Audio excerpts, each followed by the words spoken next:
G over thinking دماغ خراب کرتی ہے، خالی دماغ شیطان کا گھر ہوتا ہے۔ آج ہم کریں گے اس کو ڈائسیکٹ پوائنٹ بائی پوائنٹ۔ شروع کرتے ہیں اپنے دین سے۔ A man shall not earn anything unless he works for it, and that is the case in both the world and the hereafter. Second, human انسان بائی نیچر ایک ایسی مخلوق بنائی گئی ہے جس کو تم دنیا میں جتنا مرضی نواز تو ہی اور she will never be completely satisfied. یہ تو چیزیں ہوگی نا تھرڈ پہ۔ اوور تھنکنگ میں ایک کنٹریبیوٹنگ فیکٹر آپ کی روٹین ہو سکتی ہے۔ آپ سوچو ایک بندہ صبح اٹھ کے کالج جا رہا ہے، یونیورسٹی جا رہا ہے، پھر آ کر وہ 2-4 گھنٹے کوئی کام کر رہا ہے، کوئی اپنی اسکل سیکھ رہا ہے، کوئی حاصل کر رہا ہے۔ Then he is also participating in some physical activity, sports وغیرہ۔ اس کے بعد اپنے relationships with his family, with his friends. ان سب چیزوں کے بعد اس کے پاس اوور تھنکنگ کا ٹائم نہیں ہوگا، اس کے پاس اسائنمنٹس ہوں گی کمپلیٹ کرنے کے لیے۔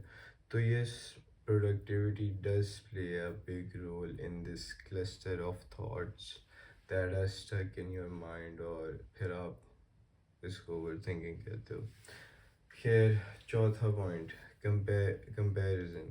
اس والے کو سمجھنا، آپ ایک سوشل گیدرنگ میں کسی انسان کو دیکھتے ہو and instead of admiring him آپ سیلف کنڈیمنیشن میں چلے جاتے ہو because he is better than you, then this is complete bullshit. اور ابھی میں اس آرگیومنٹ کو ڈیزالو کرنے لگا ہوں۔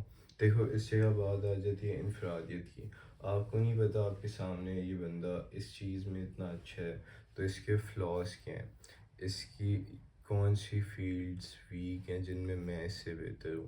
ہر انسان کو اپنا ہی پتہ ہوتا ہے کہ وہ کتنا پانی میں ڈوبا ہوا ہے۔ So it does not make sense کہ آپ خود کو اس کے ساتھ کمپیئر کر کے خود کو ڈسکریج کرو۔ This is one of the most stupid things a man can do to himself. یہ چیزیں ہوگی۔ Now fifth thing, you have to understand that pain is a constant in our life, جو کبھی نہیں ختم ہونا۔ امیر ہو یا غریب، دیٹ ڈزنٹ میٹر، مسئلے سب کی زندگی میں ہوتے ہیں۔ اینڈ تھنکنگ کہ یہ آپ کے دماغ میں جو ابیس ہے، جو پیٹ ہے اکیلے پن کی، نگیٹیوٹی، یہ صرف آپ کے پاس ہی ہے تو نہیں، آپ اکیلے نہیں ہیں۔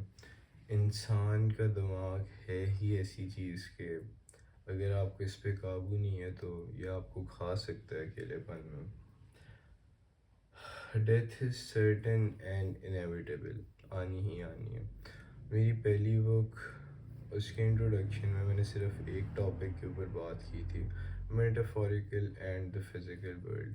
اس دیر میں نے ایک فلاسفی پرپوز کی تھی کہ کیسے ایک کنجوائنٹ ریالٹی ہے جدھر ہم سب رہتے ہیں، اس کو ہم فزیکل ریالٹی کہتے ہیں، physical world, where as there is an انفرادی دنیا، میٹافوریکل ورلڈ جو ہم سارے اپنے ساتھ لے کے چلتے ہیں اپنے دماغ میں، آور پرسیپشنز۔ اگلے 3 چیپٹرز میں نے اسی فلاسفی کو فردر ڈائسیکٹ کیا تھا۔ Now here I want you to understand the worth of being aware۔ آپ کو لگتا ہے آپ اوور تھنکنگ کر رہے ہو، چلو ٹھیک ہے۔ Now my question to you is کہ آپ کے پاس فیوچر کے بارے میں کیا تھاٹس ہیں؟ ادھر میں بڑے مزے کی ایگزامپل دینے لگا ہوں آپ کو۔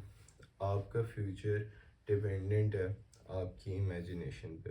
ایک آپ نے گھر بنانا ہے، آپ کو اس کے لیے پہلے آرکیٹیکچر چاہیے، ایک ڈیزائن چاہیے، اور جب آپ کے پاس ڈیزائن آ گئے گھر بنانے کا تو اس کے بعد آپ نے صرف اس کو ایگزیکیوٹ کرنا ہے، یہ کہہ لو کہ میٹیریل لگانا ہے۔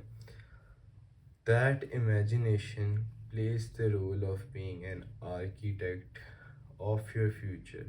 اگر آپ کے پاس ایک ویژن نہیں ہے، if you lack vision regarding your future، تو that is not a good thing۔ مجھے ایک ہسٹری میں سے لیڈر بتاؤ جس کو آپ ایڈمائر کرتے ہو، جس نے یہ کہا ہو کہ میں ادھر پہنچنا چاہتا ہی نہیں تھا۔ وداؤٹ ویژن آپ کچھ بھی نہیں کر سکتے۔ Without courage، without believing in yourself، you are worthless۔